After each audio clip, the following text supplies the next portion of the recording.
Deputy Flanagan, thank you. Thank you, Cian Corla. I was wondering, had you said anything positive about Deputy Shatter? And there wasn't much information around, but the old Twitter machine tells me that in the last hour that you've said that Minister Shatter was a reforming minister, and his record as minister will stand for many, many years to come. How right you are. I tell you something, Morris, and this is just personal advice to you.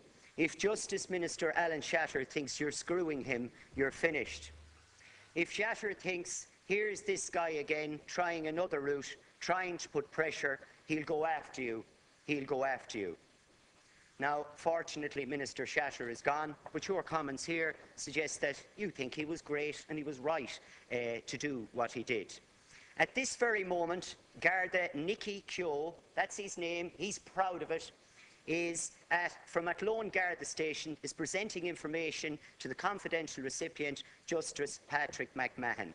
He's been left with no option, given the gaping hole that there is in legislation in this country, which means the avenue of the Ombudsman Commission is cut off, but to go to the confidential recipient.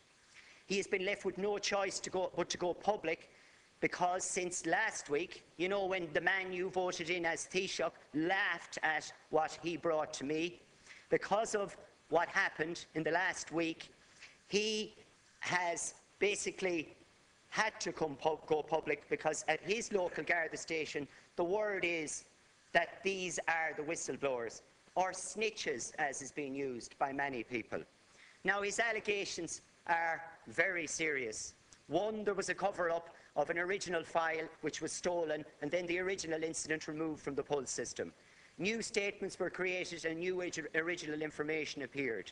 The court order for disclosure were not completely complied with by the Gardaí. At least one of the accused was threatened by a Garda to plead guilty on the hearing of the day of the court case. His greatest concern with the drugs operation in November 2009 is that there was a systematic and orchestrated effort by high-ranking Garda officers to induce and coerce Irish citizens, in this case with no previous criminal conviction, to buy drugs from drug dealers, and in doing so putting them in personal danger, and in turn to sell drugs to undercover Gardaí without making any profit, thus boosting crime detection figures for arrest.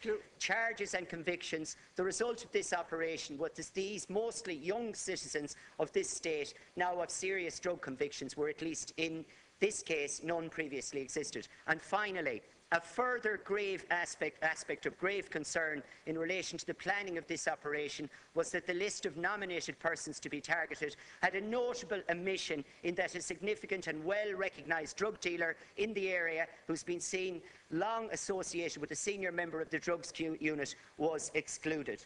Simple enough question. What are you going to do to reassure this person that he won't be bullied, he won't have a rat hang on his door, and will you encourage members of the public to go to Athlone Garda Station this evening when he goes to work, to encourage him, to let him know he's a hero and not a rat, as he seemed to suggest these people are?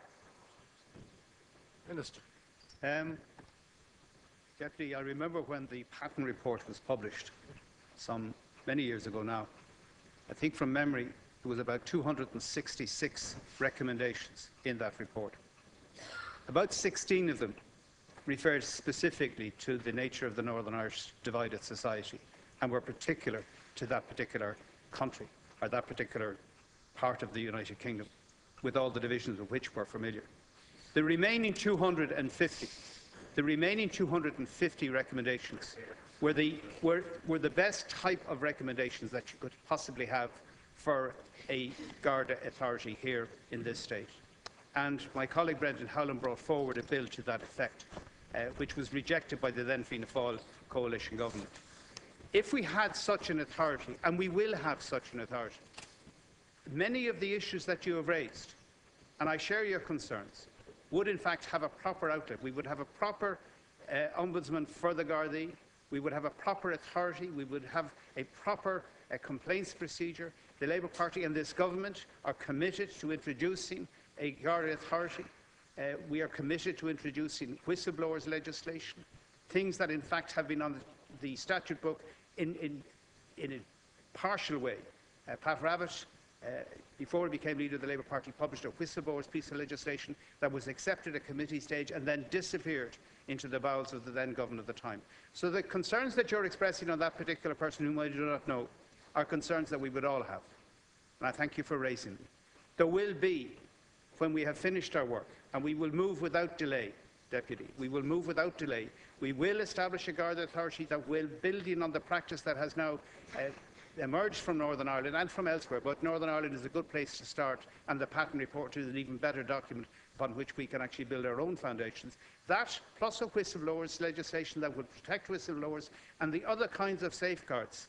And I think, and if I can borrow the phrase that Deputy Daly used, that we will have a Garda police service and not a police force, with all of that implies, and I thank the Deputy for the way in which he articulated it, because that's where we want to go, and we will go there. And I think when we have these inquiries which are published, which we can all debate and not speculate about what's in a report, but what's actually in the actual report itself, and then we will move to have those things put in place, so the kind of thing that you're describing today will no longer be necessary. Deputy Flanagan, 1 minute, thank you. Minister, you have been in government for 3 years. Urgency and 3 years don't really go together. And if the minister was a reforming minister, he would have taken on board Deputy Wallace's policing bill last July. But the reality is you're not taking it seriously. We have situations in this country where legislation has to be brought in overnight. Maybe examples such as the head shop legislation to close them down because of your concerns over drug use. We have a situation here where heroin dealing and the Garda Siochana are being connected. Can we have overnight legislation on this one? And the suggestion is this. The following amendment to the Garda Act 2005 would allow serving members of An Garda Siochana to make a complaint to GSOC. In Section 82 of the 2005 Act, substitute member of the public means a person other than the Garda Commissioner and includes serving and former members of An Garda Siochana. For members of the public means person other than a member of the Garda Siochana or the Garda Commissioner. Because this man is taking a grave risk today. He is bringing this information to someone who, I have no disrespect for them, they're doing the job they have to do, but that information will be brought to the Garda Commissioner, or the serving Garda Commissioner. That is not ideal, but we need reassurances that we won't have what happened last week, in other words, tittle-tattle coming down the line, whether it was from the Garda card that followed the former member of the Guards and the current member of the Gardaí. I know the Taoiseach wanted to make a joke out of it and say they were following me. We need reassurances that when this information ends up with the Garda Commissioner, it will not filter down the line and scupper what these people are trying to achieve. Thank you. Nicky Keogh is a hero. I wish I knew more heroes like him.